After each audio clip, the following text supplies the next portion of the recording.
आज हम बात करेंगे एक ऐसी अभिनेत्री के बारे में जिनके तीखे जवाब और गुस्सैल अंदाज अक्सर मीडिया की सुर्खियों में रहते हैं।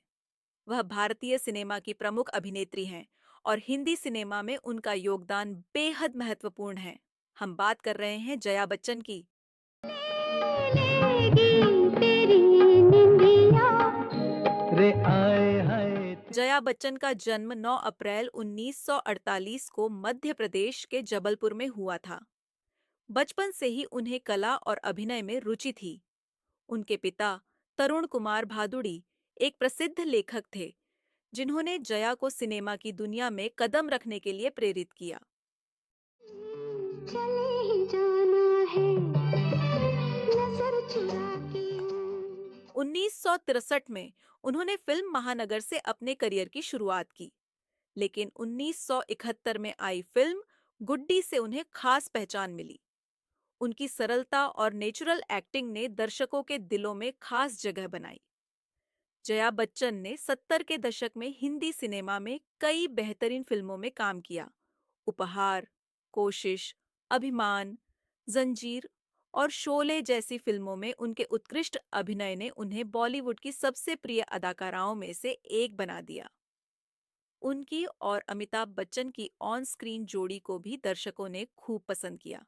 जया बच्चन की निजी जिंदगी की बात करें तो उनकी प्रेम कहानी किसी फिल्मी कहानी से कम नहीं है। 1970 में पुणे फिल्म इंस्टीट्यूट में उनकी और अमिताभ की पहली मुलाकात हुई थी और जया को पहली नजर में ही अमिताभ से प्यार हो गया था। उनकी शादी भी अचानक हुई थी। जंजीर फिल्म की सफलता के बाद अमिताभ अपने दोस्तों के साथ लंदन जाने की योजना बना रहे थे, जिसमें जया भी शामिल थीं। लेकिन अमिताभ के पिता का कहना था कि यदि जया को साथ ले जाना है, तो पहले दोनों की शादी होनी चाहिए।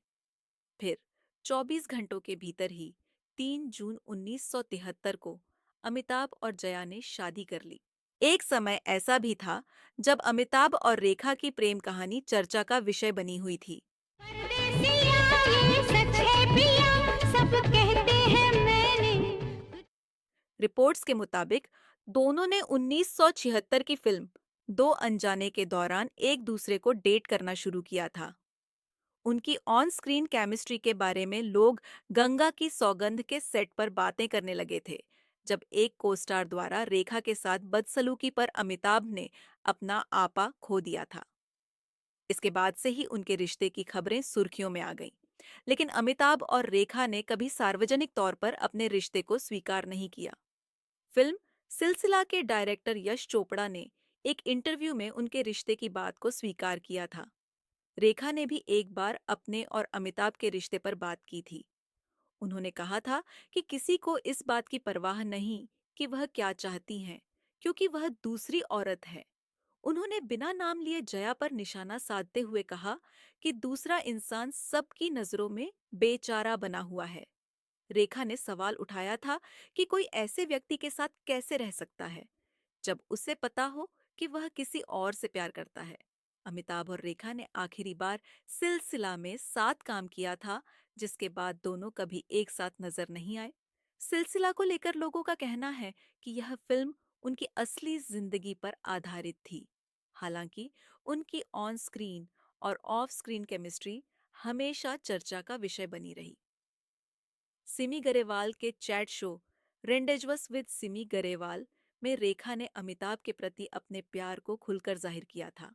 अमिताभ बच्चन और रेखा के रिश्ते की चर्चाओं के बावजूद जया बच्चन ने हमेशा अपने परिवार और रिश्तों को प्राथमिकता दी है। एक समर्पित और सशक्त पत्नी के रूप में उन्होंने अपने कर्तव्यों को निष्ठा से निभाया और समय के साथ उनका और अमिताभ का रिश्ता और भी मजबूत हुआ। जया ने अपने निजी और पेशेवर जीवन में संतुलन बनाए रखा, जिससे वह आज भी एक आदर्श महिला मानी जाती हैं। राजनीति में भी उनका योगदान उल्लेखनीय है। समाजवादी पार्टी के टिकट पर राज्यसभा सदस्य के रूप में जया ने कई महत्वपूर्ण मुद्दों पर अपनी राय बेबाकी से रखी। अपनी स्पष्टवादिता के लिए जानी जाने वाली जया ने राजनीति में अपनी अलग पहचान बनाई। उन्होंने महिलाओं के अधिकारों, फिल्म उद्योग और अन्य सामाजिक मुद्दों पर मुखर रहते हुए अपनी सशक्त उपस्थिति दर्ज की। उनका गुस्सैल और बेबाक अंदाज मीडिया में अक्सर सुर्खियां बटोरता है, लेकिन इससे उनके व्यक्तित्व को और ताकत मिली है। अपने जीवन में कई चुनौतियों का सामना करते हुए जया ने हर परिस्थिति का दृढ़ता से मुकाबला किया। फिल्म जगत में उनका योगदान, एक पत्नी और मां के रूप में उनकी निष्ठा और एक राजनेता के रूप में उनकी भूमिका उन्हें एक प्रेरणादायक शख्सियत बनाती है।